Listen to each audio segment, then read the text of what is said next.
Hello, and welcome to the first module here. We're going to go through protein. What we're going to cover in this module is why it's important, meat versus vegan, which I think is a common debate now, how protein equals this fat loss or muscle gain sort of thing, figuring out how much you need, and common myths and misconceptions. And I've made this awesome slideshow.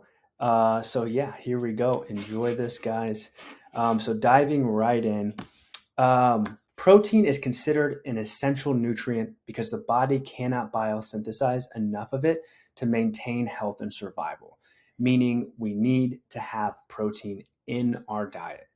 Out of 20 amino acids. So when you eat protein, chicken, beef, tofu, whatever, it goes into your stomach. Your body breaks it down into individual amino acids, and then those guys get sent out to do their jobs. So out of 20 of these amino acids, 9 are considered essential amino acids and must be obtained from food, meaning our body doesn't make them. We need to have them in our diet. All cellular processes involve protein in some way. So we're talking about not just muscle building and repair, but bones, skin, hair, nails, stuff cognitively with our brain. There's a lot of things that happen with protein. So I always like to tell people, it's not just this bodybuilder, muscle building thing.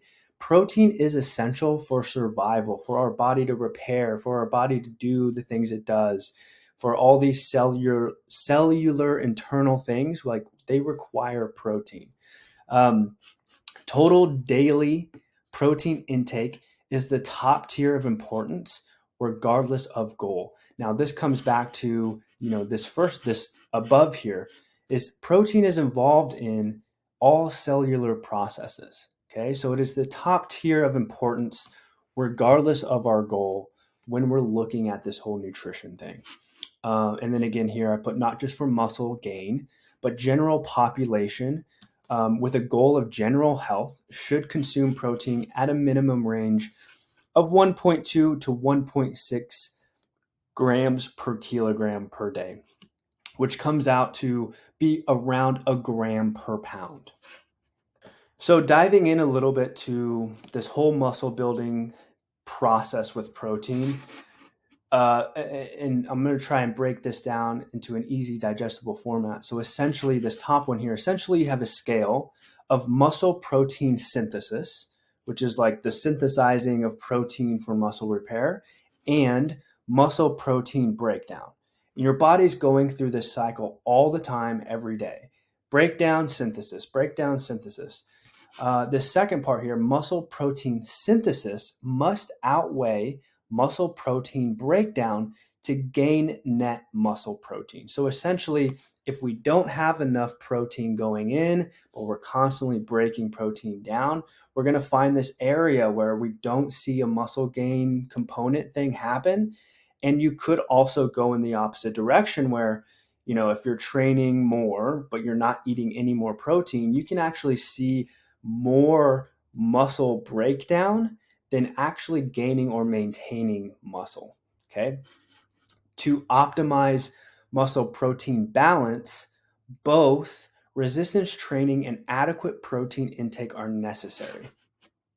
Meaning, we need to be working out a little bit and we need to prioritize having an adequate amount of protein intake per day. Now, we'll dive in a little bit here into this plant versus animal debate. And just to give you guys some context, I do still eat animal proteins. My fiance is completely vegan. She's been completely vegan for 5 years now. So I've seen both sides of the spectrum personally.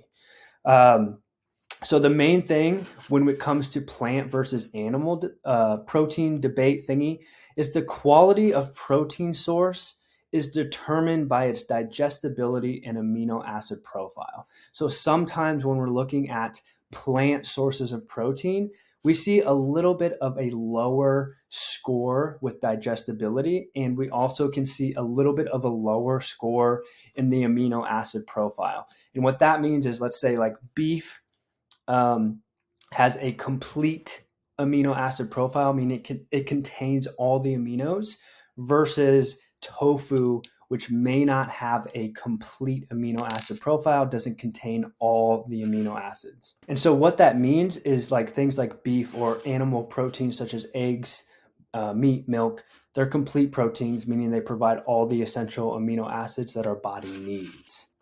Now, when we're looking at incomplete proteins, they are proteins that lack one or more of the 9 essential amino acids. So, nuts, seeds, beans, legumes, whole grains, tofu, all that stuff doesn't have quite the full essential 9 amino acids that we require.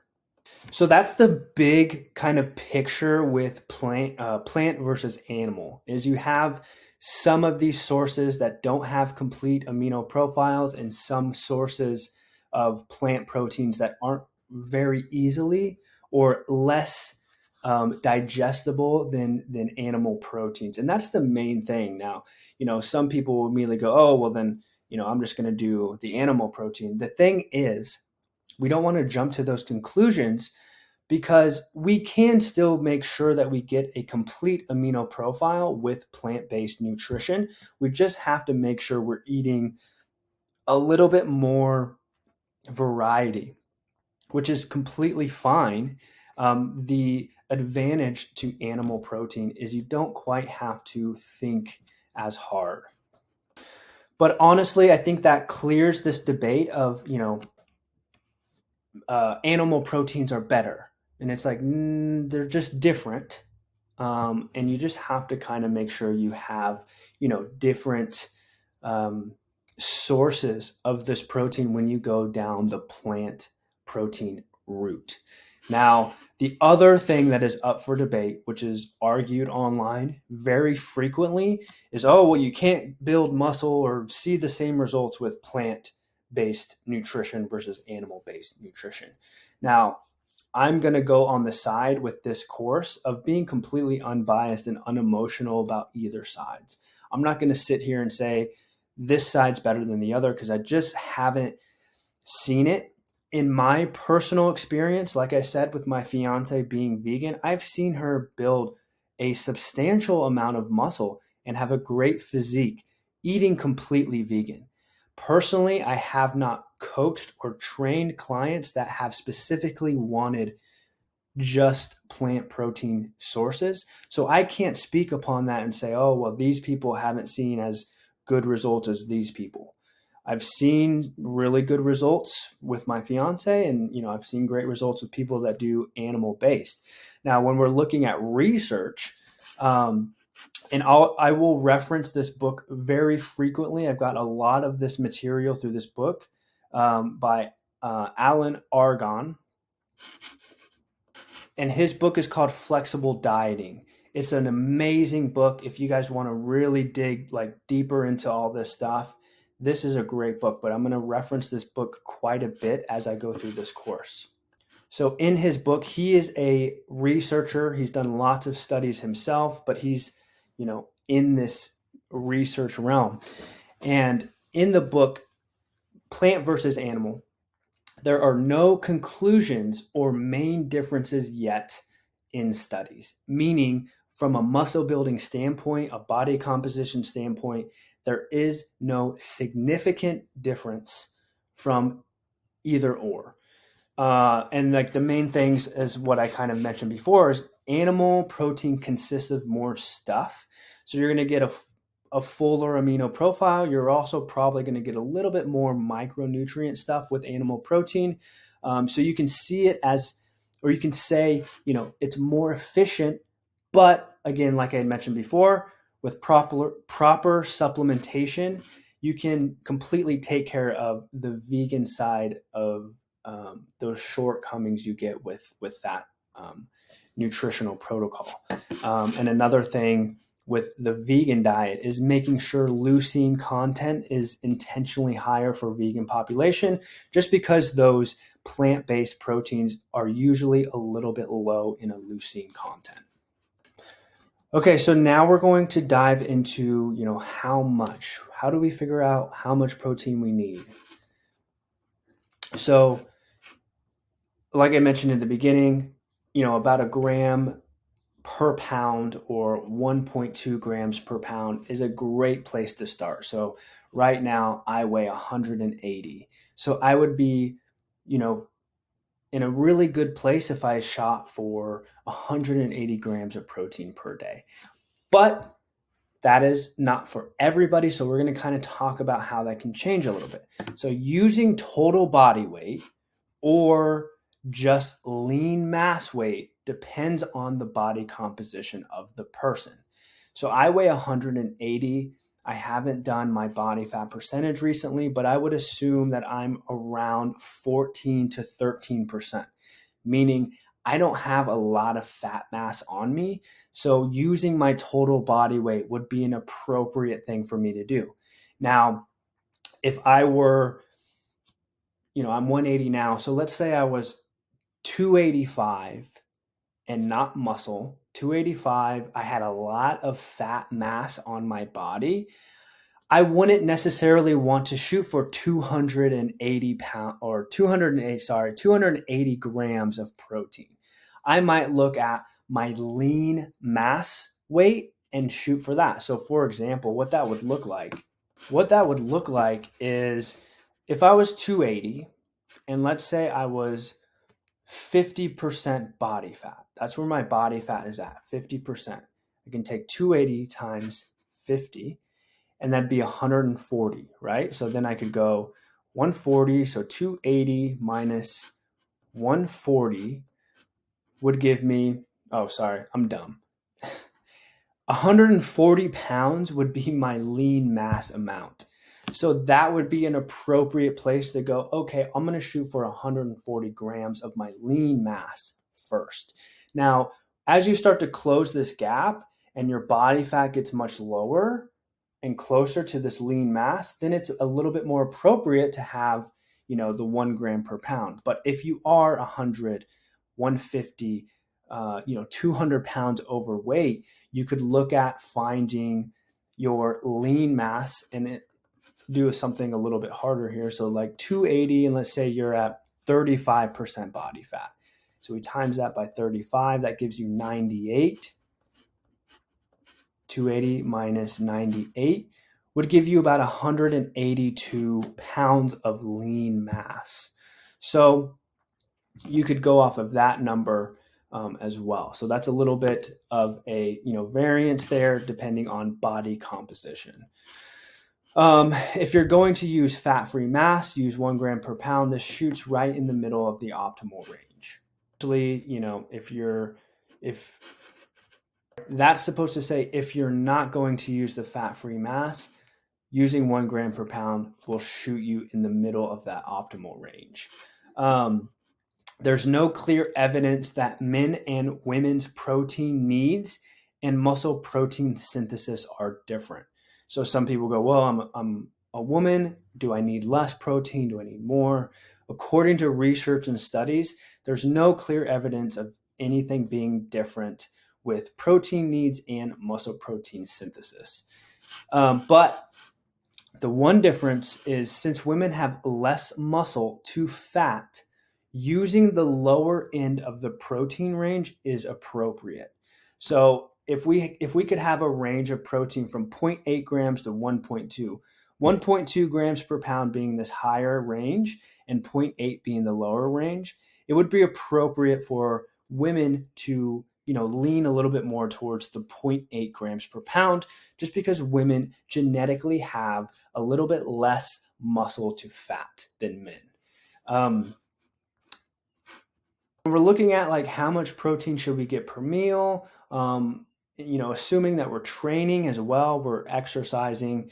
A good rule of thumb and what this research has shown so far is 20 to 25 grams of high quality protein elicits a very good anabolic response, meaning your body's going to respond well and be in this muscle protein synthesis area if we're having about 20 to 25 grams of high quality protein with each meal. So now we're going to kind of go into a little bit of like myths and misconceptions here. I think that kind of rounds it out as far as like how much protein we need. It's not super complicated, kind of staying in that zero 0.8 to 1.2 grams per pound, and then adjusting depending on body comp. So a common question is fasting. Is fasting good? Is fasting going to help? So again, referencing Alan's book, there is nothing anabolic about not eating. Anabolic means, now just to give you a little bit of a definition of anabolic, just think of anabolic as like you're growing, you're repairing, you're maintaining. Catabolic would be muscle protein breakdown. You're breaking down proteins too fast, you're breaking muscle down, you're not repairing. So think about that when I say there's nothing anabolic about not eating. Muscle protein synthesis, which again, like we referenced in the beginning, is like the thing, right? We need muscle protein synthesis to create this recovery, this muscle building thing. And muscle protein synthesis is suppressed during fasting. So when you have this, 12-hour gap, your body actually kind of suppresses that pathway. And so now we're in this weird place where we're not necessarily building any muscle. In my personal experience with myself and my clients, fasting is just again, I'm going with this unbiased viewpoint. In my experience, it hasn't been very productive, nor has it caused great outcomes. So take that as you will. Another thing we have, a common question, is meal frequency. How many meals do I need? Do I need 2, 3, 4, 5, 6? So there are 15 studies included in this specific analysis, again, referencing Alan's book here. During those 15 studies, meal frequency did not affect total body weight change, meaning 3 to 5 didn't have a major significant difference with total body weight, but a higher meal frequency was associated with greater losses of fat mass and greater retention of lean mass. So higher meal frequencies allowed people to lose a little bit more fat and retain a little bit more muscle. Now, is that going to be a huge significant thing? In my opinion, no. I don't think that's going to be the make it or break it. When we're talking about general population, like you guys that just want to get healthy, that just want to build a little muscle, this isn't going to be a big deal. Like these findings were very slight. They weren't massive. So the most important thing when it comes to, how do I get my total protein in? It's going to be whatever you can adhere to long term. So if you can do 3 meals and you can hit your protein target in 3 meals and you can do that every day and you can do it easily, then that's going to be the move for you. If you can do 4 or 5 meals realistically and adhere to that long term, then that would be a great option as well. My main point being is, if you're only going to get 3 or you can get 5, you're not going to see a massive significant difference from 3 meals and 5 meals. Now, the research shows that higher frequencies are associated with greater losses of fat and a greater retention of lean mass. So take that as you will, but remember, adherence and how long you can actually stick to the diet is going to be the most important thing. Now, I wanted to include this in here as well. Oops, I covered it. But I think this is a big question as well, is fasted exercise. Should I do my cardio or should I do my exercises fasted? Like I wake up in the morning, I do my workout first thing. Is fasted exercise going to give me better results? Am I going to lose more weight quicker? Versus, a meal prior to exercise. Now, with the research, and again, referencing Alan's book here, according to the research, it did not show a significant difference in body composition or fat burn, meaning that if you chose to do your exercises or your cardio in the morning or whatever fasted, there wasn't a significant enough difference in change in body composition or fat burn. Again, meaning whatever you want to do, whatever works best for you is going to be just fine. So if you wake up first thing, you don't have time to eat, you got to boom, boom, boom, you got to go, you got to get the workout in. That's going to be fine. Um, if you have time to get a little bit of a snack in, that's great too. The main thing here with this myth is kind of kicking it in the butt of, oh, well, if I do a fasted cardio thing or if I train fasted, I'm going to burn more fat. And the research just doesn't show that. So now we're getting closer to the end of this module. I want to kind of talk about recomposition. So recomposition means, you've got, 30, 40, 50% body fat and you've got not as much muscle. A recomposition is losing a lot of body fat and gaining muscle. So you'll see like I'm soft and now I look muscular is what recomposition means. Is just, losing body fat but gaining muscle. Now, what I wanted to make clear on this topic is this is more likely to happen in untrained or previously trained individuals. So meaning if you've never worked out in your life, you're 37, 45, whatever, you've never worked out before, you've never done nutrition stuff, you are very likely to begin an exercise routine, begin a nutrition protocol, and see this recomposition thing happen. Meaning you're going to lose a lot of body fat and you're going to gain muscle just because you've got these newbie gains, if you will. And for those that may be trained in high school but haven't done anything yet, you're also, in this area where you can see these drastic changes pretty quickly. Now, advancing proximity to your potential, meaning you're more advanced, you've been working out for 3 to 4 years or 5 years, and you want to start, doing this diet thing, recomp eventually becomes an impractical target. So you're better focusing on one goal at a time, either fat loss or muscle gain, not both. Now, in my experience, I've seen many, many people try and do this whole thing where they're like, I'm going to lose fat and gain muscle. And again, these are people that have been training for a while now, have stayed pretty consistent. And what ends up happening is they kind of do a shitty job at both. So they don't really lose that much fat and they don't really gain any muscle. So I always tell people like we should really focus on one thing at a time.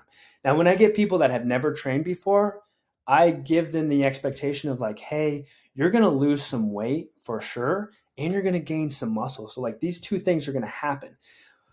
But as we get down this road, 3, 4, 5 months in, then we start to have to actually focus on one of these things at a time, whether we go, okay, let's just focus on the fat loss, or hey, let's spend a period of time just focusing on muscle gain.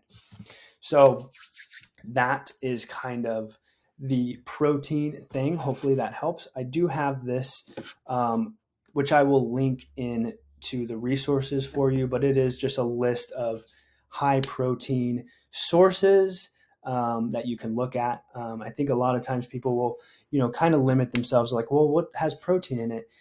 I mean, lots of things, cauliflower, broccoli, lima beans. I mean, there's so many things. So I will reference this list for you guys, but hopefully that kind of helps you guys understand protein better.